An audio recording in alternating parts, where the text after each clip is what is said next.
Assalamualaikum warahmatullahi wabarakatuh. Saya di sini Bayu Saputra, mahasiswa Informatika UI 2016.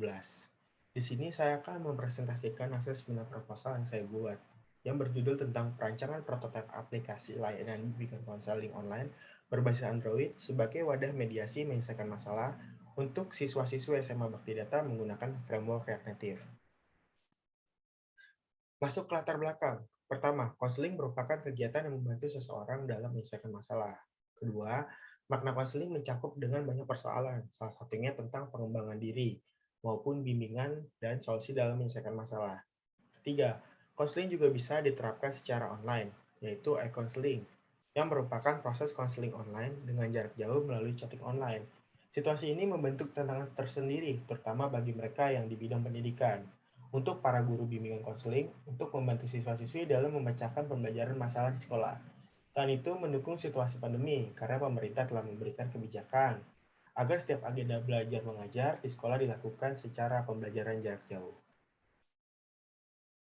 Selanjutnya, dalam pasal 1 ayat 1 Undang-Undang Nomor 2 Tahun 1989 tentang Sistem Pendidikan Nasional, pendidikan merupakan usaha dasar menyiapkan peserta didik melalui kegiatan bimbingan, pengajaran, dan latihan bagi fungsi di masa yang akan datang. Selanjutnya, dalam peraturan pemerintah Nomor 29 Tahun 1990 tentang Pendidikan Menengah Bab 10 Bimbingan Pasal 27 ayat 1, bimbingan menggambarkan bantuan yang diberikan kepada siswa-siswi dalam rangka upaya menciptakan pribadi yang lebih baik. Untuk hal ini, kartu bimbingan menyajikan dalam bentuk pelayanan bimbingan dan konseling di sekolah yang mempunyai tujuan untuk mengembangkan dan memajukan karakter seorang pelajar dalam upaya menciptakan sumber daya manusia yang berkualitas. Memasuki rumusan masalah, bagaimana membuat fitur chat online yang bisa mempertemukan guru atau konselor dengan pelajar. Kedua, bagaimana membuat fitur les konseling online dengan siapa kita hari ini akan melakukan konseling. Ketiga, bagaimana menampilkan layanan update berita informasi mengenai sekolah. Contoh, untuk layanan update berita informasi mengenai sekolah ini, salah satunya itu mengenai informasi internal di dalam sekolah. Contoh tentang pembiayaan masuk ke sekolah, tentang pengumuman SBMPTN atau SNMPTN, maupun lain-lainnya. Selanjutnya, memasuki tujuan penelitian. Jadi, peneliti akan membuat aplikasi mobile Android untuk layanan bimbingan konseling online di sekolah. Selanjutnya, peneliti akan membuat fitur chat online menggunakan Firebase yang akan membantu mempermudah dalam proses layanan bimbingan konseling. Ketiga, peneliti akan membuat fitur tampilan informasi mengenai tentang sekolah berupa edukasi atau sekedar informasi. Selanjutnya, untuk tahap batasan ruang lingkup, permasalahan yang akan diteliti dan dikembangkan berada pada ruang lingkup di siswa SMA Bakti Data. Selanjutnya, pada tahap manfaat penelitian, jadi pertama menjaga silaturahmi antara siswa-siswi dan guru. Kedua, memudahkan siswa-siswi dalam menyelesaikan permasalahan di sekolah. Ketiga, mengetahui berbagai informasi serta edukasi di sekolah di sekolah melalui aplikasi e-counseling. Memasuki metodologi penelitian. Peneliti menggunakan metodologi SDLC.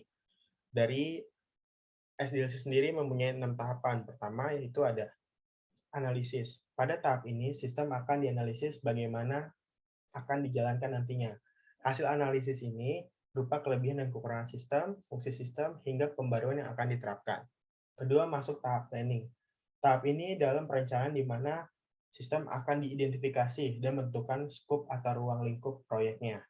Selanjutnya, untuk tahap desain, di sini akan mendefinisikan bagaimana cara user berinteraksi dengan software, yaitu memberikan respon yang baik atau tidak. Masuk tahap development, dalam fase ini proses pengembangan software dimulai, jadi tim pengembang atau si peneliti akan mulai membangun seluruh sistem dengan menulis kode menggunakan bahasa pemrograman yang dia pilih. Selanjutnya masuk tahap testing.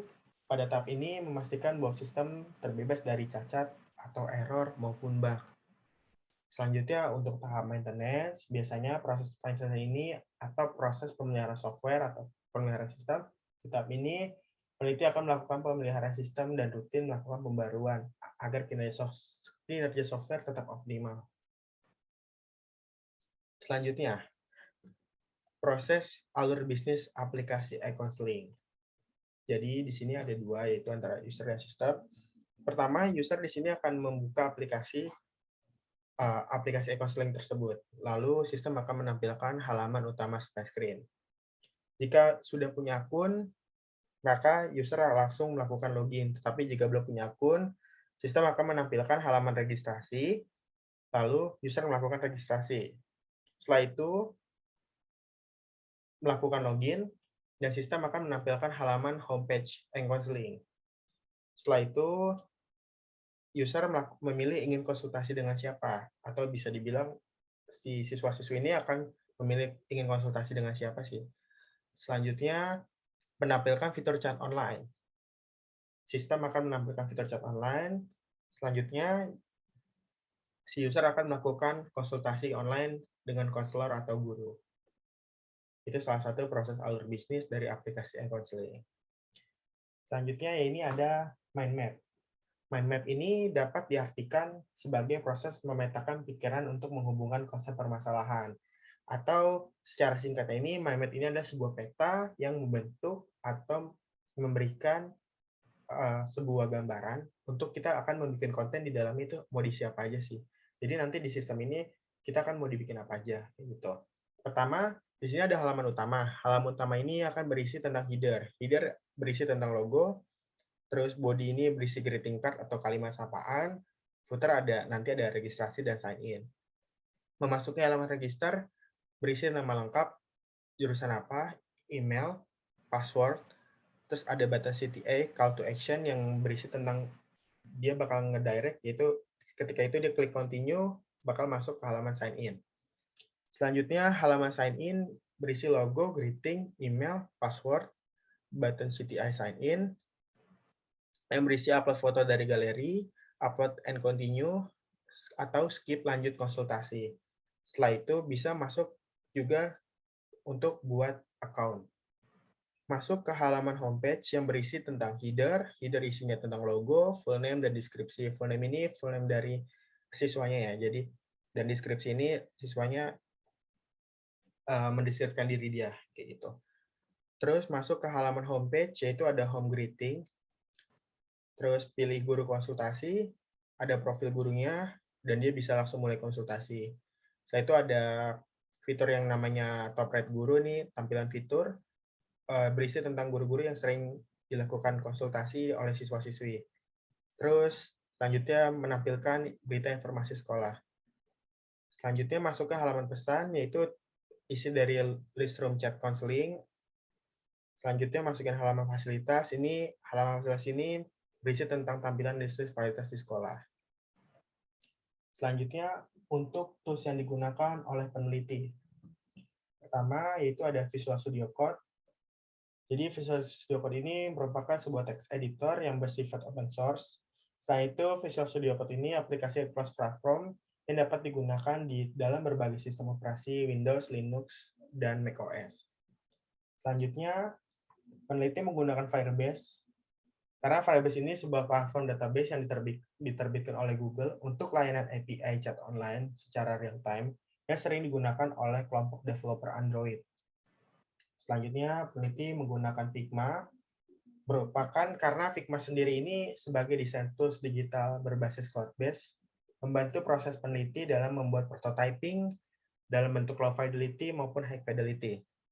Selanjutnya, terakhir, peneliti menggunakan React Native.